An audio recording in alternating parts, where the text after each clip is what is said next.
برطانیہ نے نماز جمعہ کے بعد 2 بجے انڈین قونصلیٹ کے سامنے احتجاجی مظاہرے کے لیے آل پارٹیز کانفرنس کا انعقاد کیا، جس میں تمام کشمیری سیاسی و مذہبی جماعتوں کے رہنماؤں نے بھرپور شرکت کی۔ برمنگھم سے عابد قاسمی رپورٹ کریں گے۔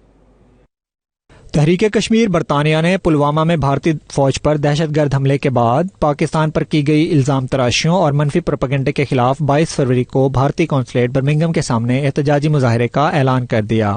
اس حوالے سے مختلف کشمیری اور پاکستانی تنظیموں اور علماء کرام کا ایک ہنگامی اجلاس برمنگھم میں ہوا۔